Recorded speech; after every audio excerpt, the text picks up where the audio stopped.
Imagine a city of 37 million people where you can't find a single trash can on the street.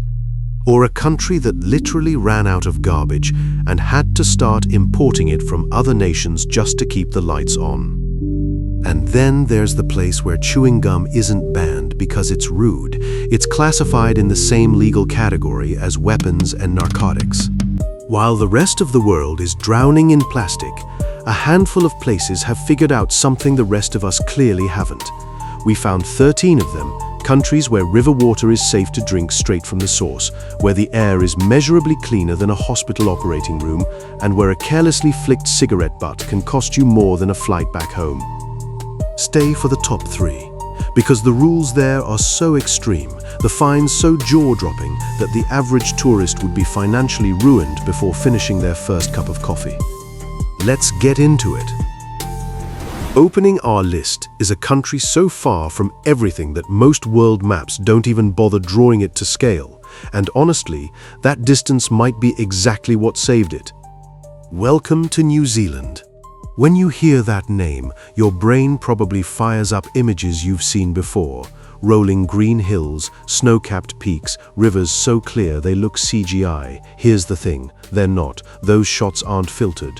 New Zealand genuinely looks like that, and the reason isn't luck. It's paranoia, productive, legally enforced paranoia.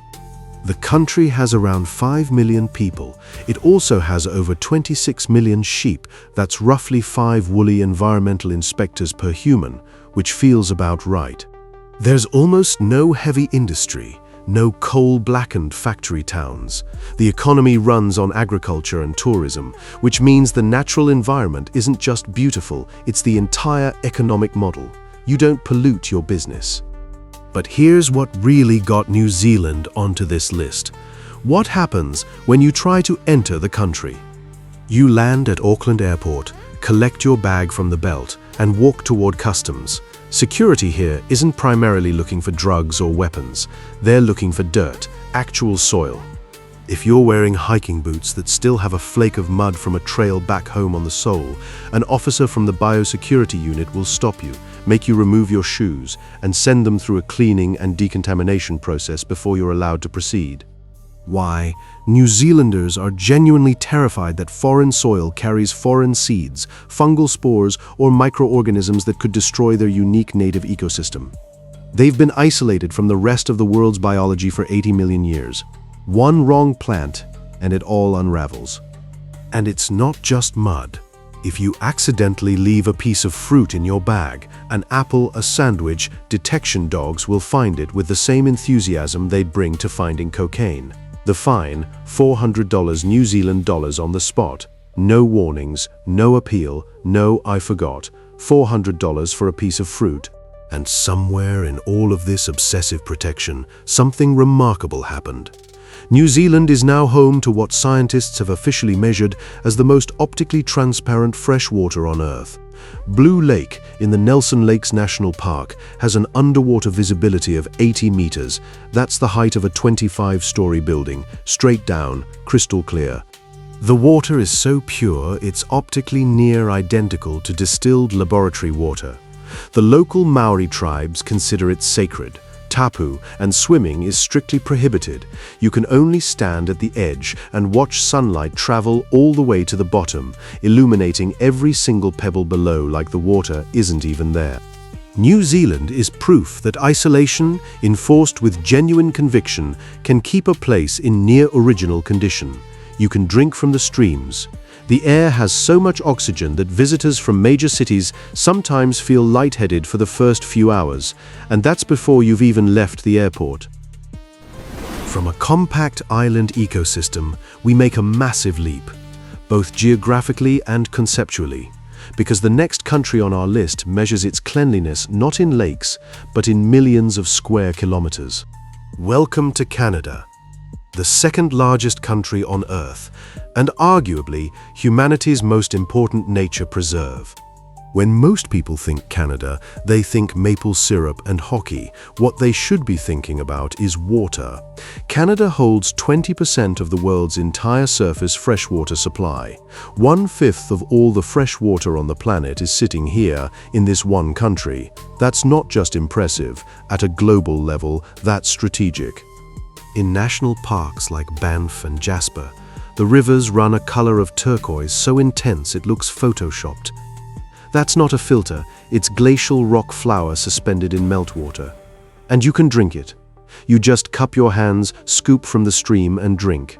It's ice cold, teeth-achingly cold, and it tastes better than anything you've ever bought in a bottle. But Canada's cleanliness isn't just about the wilderness sitting untouched. It's about the extraordinary lengths taken to ensure civilization doesn't destroy it. Drive along the Trans-Canada Highway through the Rockies, and you'll notice something strange. Bridges wide, solid bridges with no road on top. Instead, they're covered in soil, grass, bushes, and full-grown trees. These are wildlife crossings.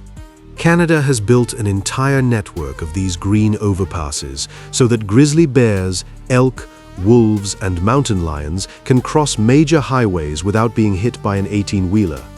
Since their installation, wildlife collision rates dropped by 80%. Trail cameras have captured mother bears teaching their cubs which bridges are safe, passing down the route like a family tradition.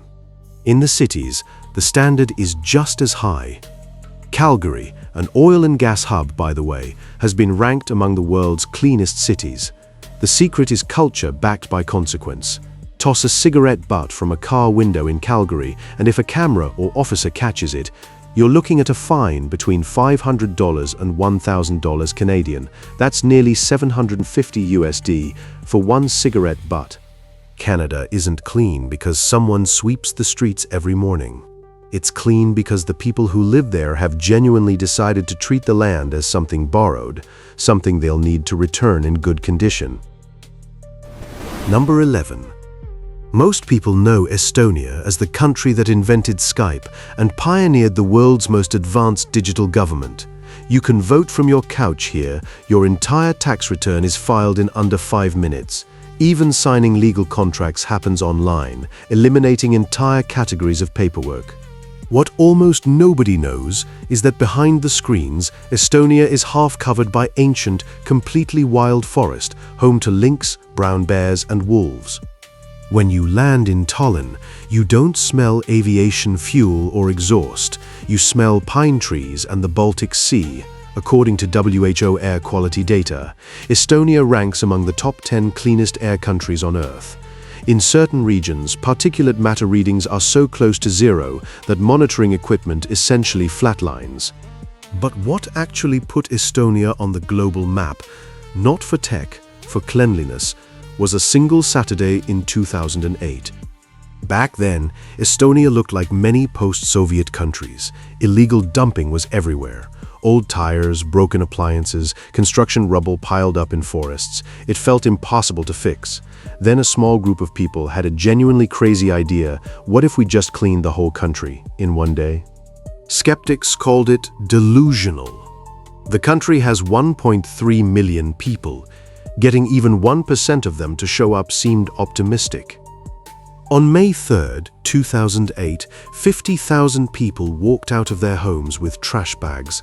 That's nearly 4% of the entire population, the equivalent of every single person in Seattle turning up for a cleanup on the same morning. And these weren't people who were told to come. These were bankers, programmers, grandparents with grandchildren, celebrities. In 5 hours, they collected 10,000 tons of waste and cleared hundreds of illegal dump sites. The country transformed overnight.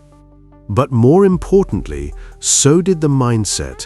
When you personally pull a rusted refrigerator out of a forest with your own hands, you lose the ability to ever casually drop litter again.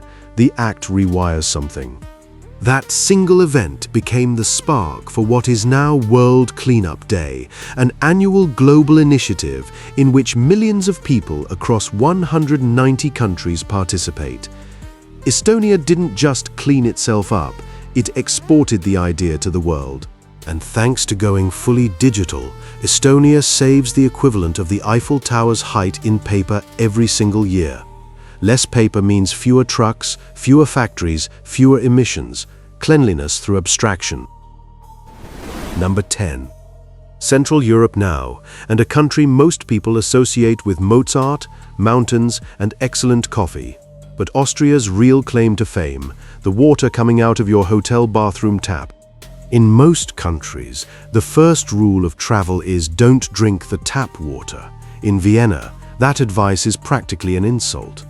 Vienna is one of the only capital cities in the world supplied not from a reservoir or a treated river, but directly from high-altitude alpine springs in the mountains of Styria and Lower Austria. The water collects in the peaks, flows into sealed aqueducts, and travels to the city entirely by gravity. No pumping stations, no added pressure. The journey from mountain spring to your glass takes around 36 hours. When it arrives, it's cold, clean, and barely needs any chlorination at all. Locals describe it as tasting like liquid diamonds. They use this premium restaurant-quality mineral water to flush toilets, mop floors, and wash cars. In the rest of the world, that water would be sold in glass bottles for €5. Here, it comes free from a public fountain on every other street corner. Speaking of public infrastructure, Vienna has one of the most stunning waste management facilities ever built. The Spittelau incinerator processes 250,000 tons of waste per year. It also heats 60,000 apartments. And it was designed by the most eccentric architect in Austrian history, Friedensreich Hundertwasser, who agreed to take the commission on one condition: the emissions had to be cleaner than the surrounding city air. The building looks like a fever dream, all gold spheres and mosaic tiles and trees growing out of the windows. Peregrine falcons nest on the roof. That's your pollution indicator right there. Austria also once completed the construction of a fully operational nuclear power plant and then refused to turn it on. After a 1978 referendum, 50.5% of Austrians voted against nuclear energy on environmental grounds. The plant at Zwentendorf was sealed without ever being activated. It's now a museum and solar energy training facility. Austria literally paid billions to build something and then decided the environment mattered more. That's a level of commitment that's hard to argue with. Number 9. Now for what might be the most fascinating paradox on this entire list. Norway is one of the world's largest exporters of oil and gas. You'd assume this means smog, industrial ports, refinery fumes, and yet Oslo is one of the quietest capital cities in the developed world because there are almost no combustion engines left in it. Norway sells its oil to everyone else and uses the profit to build itself a post-petroleum future. The country is essentially a very clever dealer who doesn't touch its own product. The numbers are staggering. In 2023, over 80% of all new cars sold in Norway were fully electric. Driving a gasoline-powered car in Oslo today is roughly as common as seeing a horse-drawn cart. The government made it happen not through bans, but through economics. Massive taxes on fossil fuel vehicles, free highway tolls for EVs, free ferry crossings, subsidized parking. Buying a traditional car became financially irrational. The fjords, Norway's most iconic natural feature, were once clogged with massive cruise liners pumping diesel smoke and leaving oil slicks on the water. Norway banned them. Ships entering the Gironja Fjord and Nærøyfjord must now have zero-emission propulsion. The result is a fleet of silent electric ferries gliding through the water like something out of a science fiction film. No exhaust. No noise, just the sound of water and seabirds. On recycling, Norway operates a deposit return system called pant.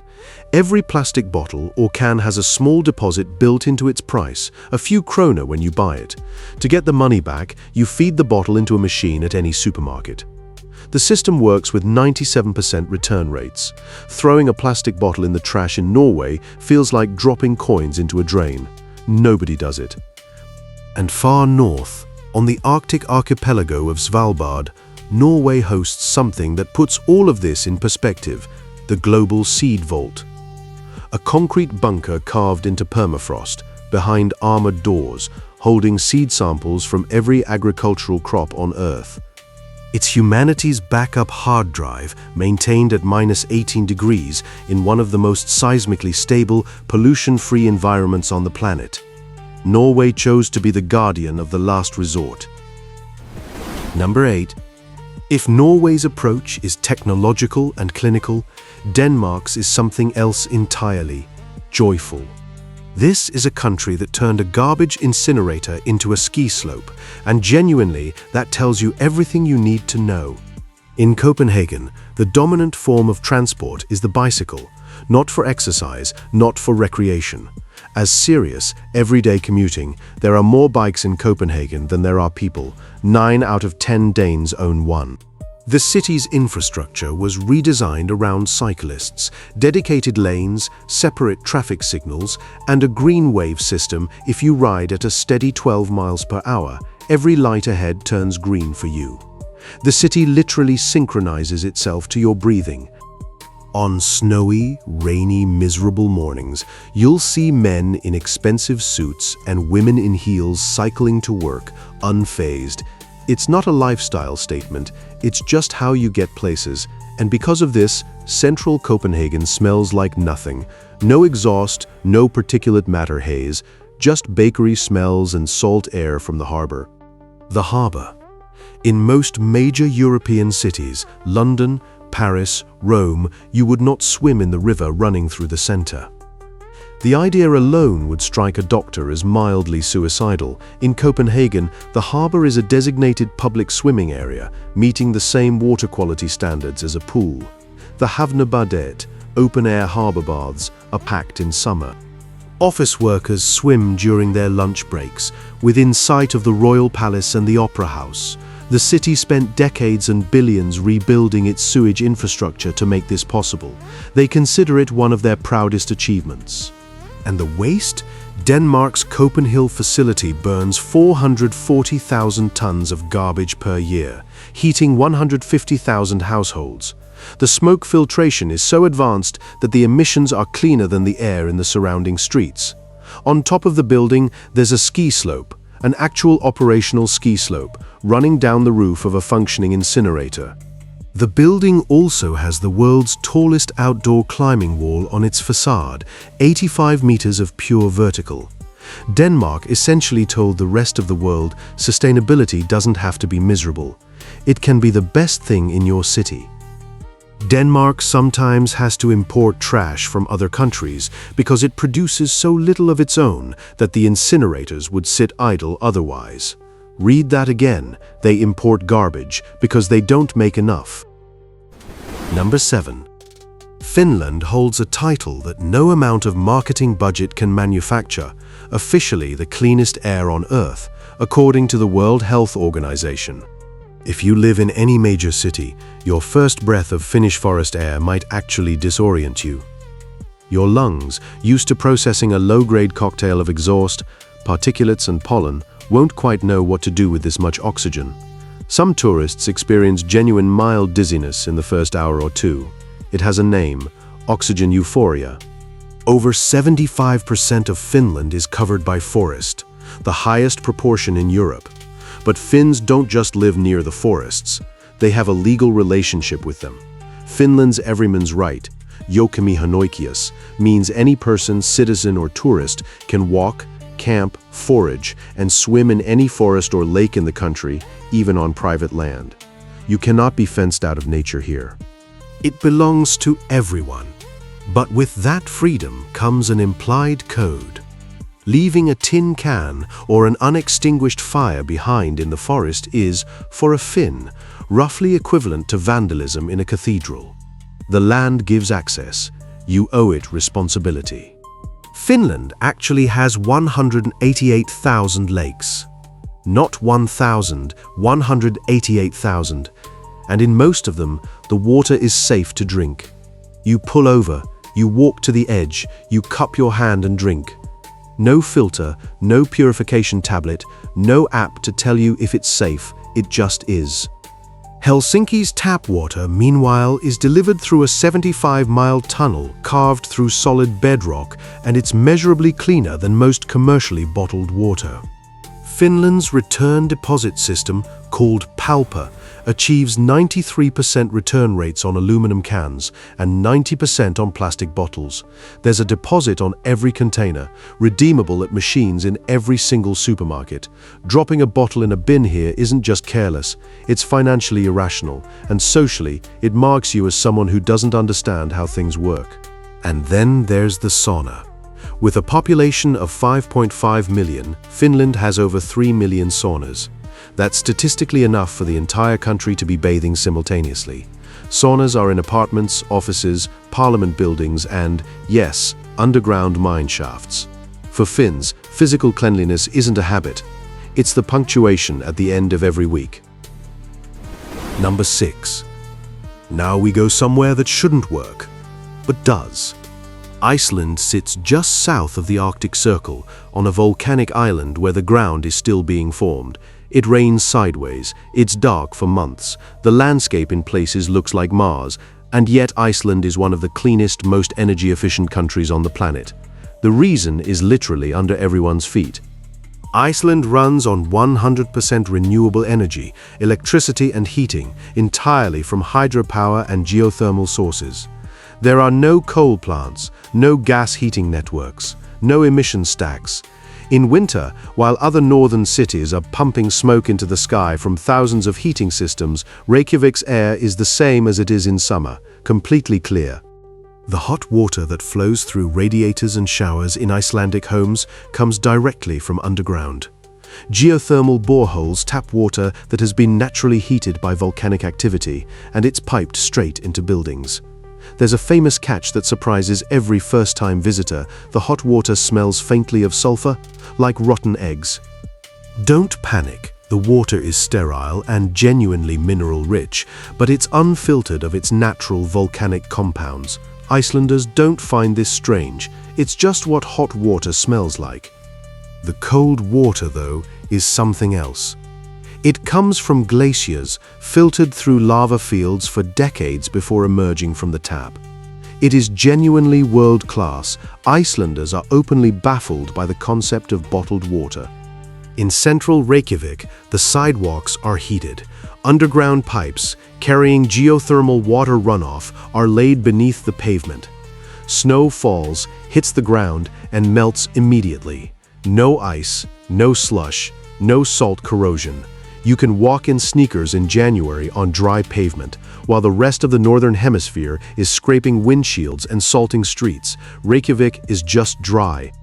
Iceland's vulnerability, though, is its moss. The thick green carpet covering old lava fields takes centuries to grow and minutes to destroy. A single boot print off a marked path can leave a visible scar for 30 years. This makes Icelanders intensely protective of their land. Tourists are asked to sign a digital pledge at the airport, an Iceland pledge, promising to stay on marked trails, not to litter, and to respect private land.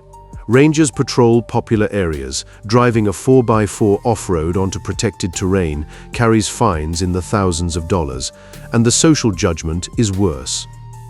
Iceland is the rare place where civilization and geology made a deal.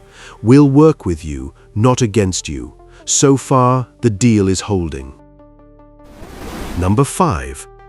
Sweden has a problem, a genuinely unprecedented, never-before-seen kind of environmental problem. It ran out of garbage. Sweden's waste management system has become so efficient, so relentlessly good at sorting, recycling, and converting waste into energy, that less than 1% of household trash ends up in landfill. In most developed countries, that number sits between 50 and 80%. Sweden essentially eliminated landfill as a concept. And the facilities built to process all that waste now sit partly idle because there's not enough garbage coming in. The solution? Sweden imports trash. Every year, the country buys roughly 800,000 tons of other people's garbage from Norway, the UK, and Italy. Ships and trucks arrive loaded with foreign rubbish, which Sweden processes into heat and electricity that goes back into the grid. Norway sometimes pays Sweden to take its waste, which Sweden then converts into energy and sells back. It is the only business model in human history where you buy the raw material as someone else's problem and sell the output as everyone's necessity. Sweden's waste-to-energy program heats over 1 million apartments and powers 250,000 homes. The fuel source is last week's pizza box and a broken IKEA chair. The culture that created this runs deep. Swedish supermarkets have no free plastic bags. You pay for them, which has dramatically reduced their use. Return deposit machines are as standard as ATMs, built into every store, and Sweden gave the world plogging a portmanteau of jogging and plocka up, Swedish for pickup. You go for a run, you bring a bag, you pick up litter as you go. In Stockholm, organized plogging groups are a common sight. Fit, cheerful people in running gear, collecting trash at speed through the city parks. They treat it as normal as any other sport. Sweden has simply decided that waste is a category error. There are no waste products. There's only misallocated material. Number 4. Welcome to a country where cleanliness is not a civic virtue. It's closer to a religion. When you walk through Zurich, Geneva or Lucerne, something feels slightly unreal. The lawns are geometrically perfect. The lake water is transparent enough that the swans appear to be floating in midair. The streets are clean in the way that makes you reflexively check the bottom of your shoes before walking inside, even though there's nothing on them. Behind this picture is a system of Byzantine complexity and zero tolerance. Swiss trash sorting is not the 3-bin setup most countries consider advanced.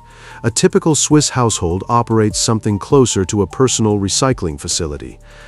Paper, cardboard, flattened and string-tied, white glass, green glass, brown glass, aluminum, iron, PET plastic batteries, cooking oil, expired medication, old electronics. Each material has its own collection point and its own day. Confuse the bins and your neighbors will notice, quietly, and they will say something. But the truly ingenious mechanism is the garbage bag itself. You cannot use an ordinary trash bag in Switzerland. You must purchase official cantonal waste bags from the supermarket at a price 10 to 20 times higher than a regular bag. These bags cost real money because that cost is actually a waste disposal tax built in. Throw away a lot of stuff, pay a lot. Buy less packaging, sort more aggressively. Your monthly waste costs drop. The system charges people for excess consumption at the moment of disposal, not at purchase. It's behavioral economics applied to garbage. If you try to cheat, if you stuff your trash into an unmarked black bag and leave it out at night, inspectors will find it. Switzerland has teams of waste enforcement officers whose literal job is to open suspicious bags and identify the owner from any document inside, an envelope, a pharmacy receipt, a delivery label. Once found, the fine starts at around 300 Swiss francs, roughly $340, and can climb into the thousands for large-scale dumping. Cases go to court, people lose. The result? Switzerland recycles over 50% of all waste, burns the rest in clean emission facilities, and has not had a legal landfill since the year 2000. They banned landfill entirely. In Bern, the capital, there is a summer tradition. On hot days, politicians, bankers, students, and tourists seal their belongings in waterproof bags, walk to the River Ari in the city center, and jump in. The current carries them through the medieval old town, past the federal parliament building, past cafes and clock towers for several kilometers of free, clean, glorious river swimming. The water is glacier-fed, turquoise, and cold enough to be bracing. Imagine doing that in any other capital city in the world. Number 3. Now I need you to put aside everything you think you know. When most people hear Africa, a very specific set of images gets triggered, images built by decades of news coverage, NGO campaigns, and Hollywood films. Dust, disorder, overcrowding. What we're about to describe will not fit that picture at all. Rwanda's capital, Kigali, is officially the cleanest city on the African continent. And honestly, It would embarrass Paris and Rome on a bad day. You can walk for miles through Kigali without finding a single bottle cap on the ground. The grass verges along the roads are trimmed. The curbs are painted. The public spaces feel maintained, not abandoned. This happened through two radical decisions that most governments don't have the political will to make.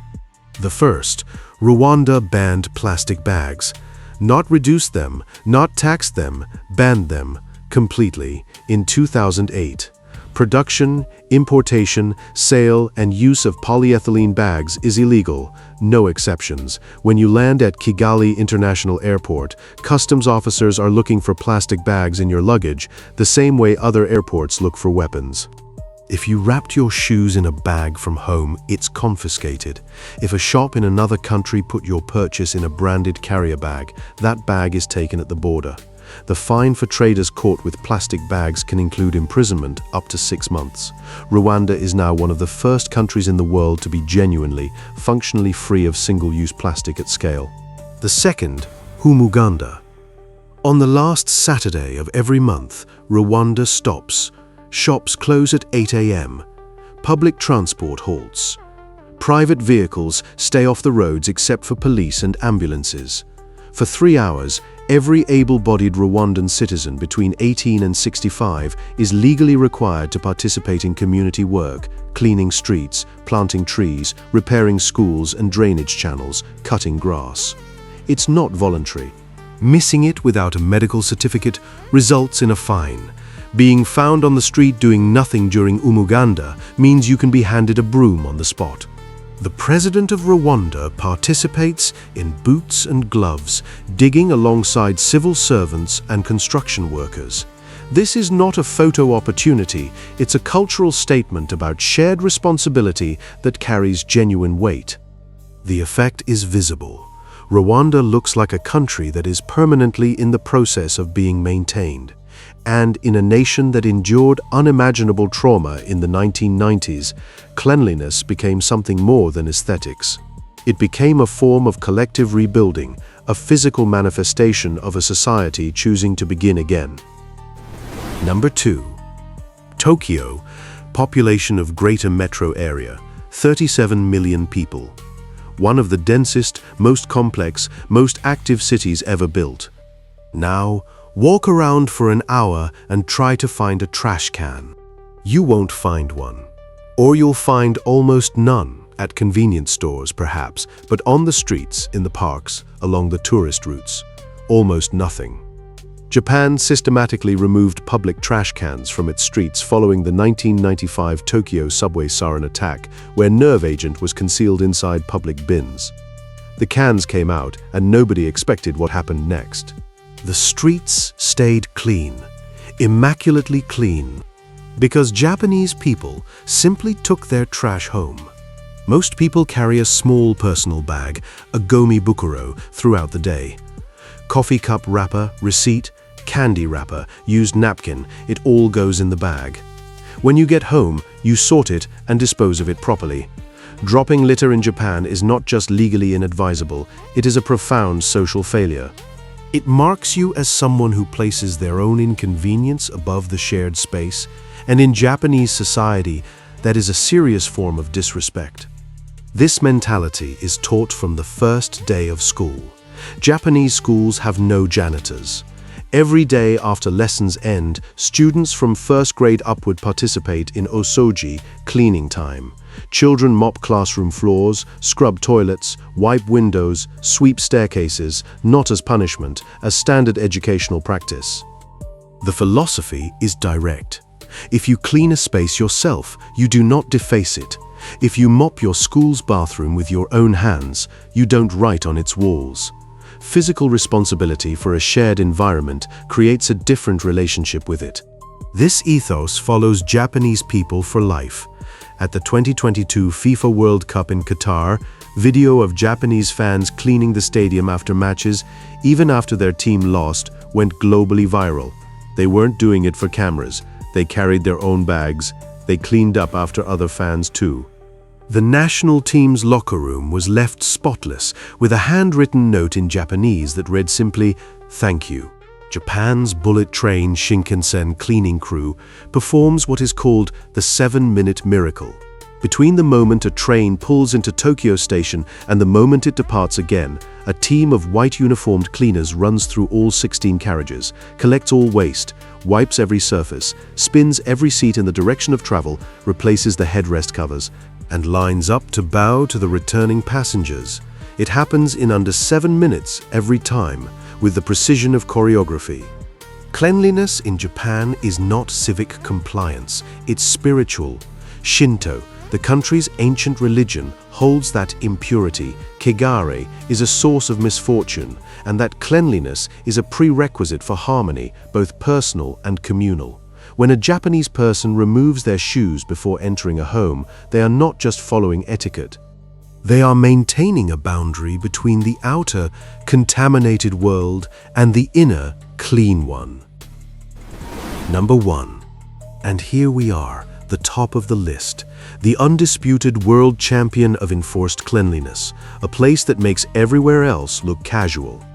Welcome to Singapore, a city-state that declared war on dirt in 1965, when it was a poor, disease-prone port and has not stopped fighting since.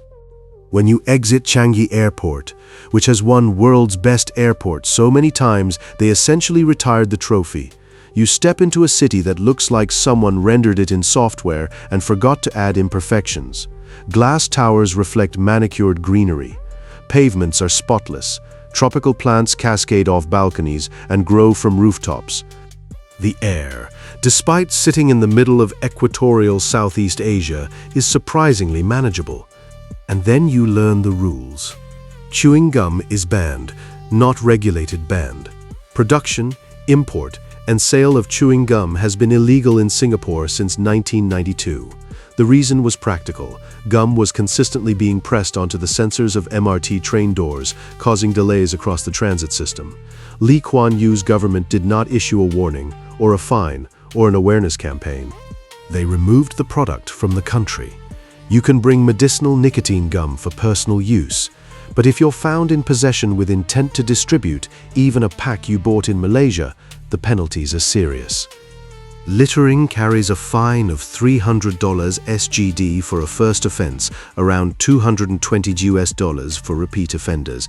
The penalty includes community service. You'll be photographed wearing a bright orange vest, cleaning public spaces in front of commuters. The social visibility of the punishment is intentional. Spitting on the street, $1,000 fine. Feeding pigeons classified as flying rats and disease vectors, $500 fine. Eating or drinking on the MRT, $500 fine. And then there's this one. If you use a public toilet in Singapore and don't flush, sensors in some facilities will detect it. You will be fined $150. Singapore deploys tens of thousands of environment enforcement officers from the National Environment Agency. They are in civilian clothes. They look like anyone else on the street. You never know who you're standing next to. The city also has what might be the most aggressive anti-mosquito regime on Earth. In Singapore's tropical climate, standing water breeds Aedes mosquitoes, which carry dengue fever. To counter this, trained inspectors have legal authority to enter private homes and gardens without prior warning to check for stagnant water. A pot plant dish with larvae, fine. A clogged gutter, fine. A construction site with pooled water, shut down until corrected. Because of this program, mosquito levels in Singapore are a fraction of what they are in neighboring countries with identical climates. The city is covered by cameras and increasingly by AI-analyzed camera feeds that can track the trajectory of an object thrown from a high-rise window and trace it back to the apartment it came from. Singapore is clean the way an airport security line is safe, through constant, systemic surveillance and a population that has internalized the consequences of non-compliance. Some visitors find it sterile, some find it liberating, nobody finds it dirty. So, 13 countries, 13 different answers to the same problem. New Zealand uses geography and biological isolation. Canada relies on cultural reverence and wildlife-first infrastructure. Estonia transformed a single grassroots idea into a global movement. Austria chose tradition and alpine water over nuclear energy. Norway sells its oil to everyone else and uses the profits to eliminate its own emissions. Denmark turned its waste into a ski slope and its harbor into a swimming pool. Finland gave every person the legal right to walk anywhere in the country and the social obligation to leave it as they found it. Iceland plugged its civilization directly into a volcano. Sweden ran out of garbage and decided to import more as a business model. Switzerland created a system where littering literally costs you money before you even throw anything away. Rwanda chose radical collective action to rebuild a nation. Japan taught every child to mop a floor before they learned algebra. And Singapore simply decided that rules, enforced absolutely, were the fastest route from chaos to clean. Here's the real question. Not which country is the cleanest, but which model do you actually want to live inside? The freedom of Canada, where cleanliness is a choice rooted in values, or the structure of Singapore, where cleanliness is a law backed by cameras and consequences? Write it in the comments. We genuinely want to know. And remember this, the cleanest places in the world aren't clean because someone else is cleaning up after you. They're clean because nobody there is making the mess in the first place. See you in the next one.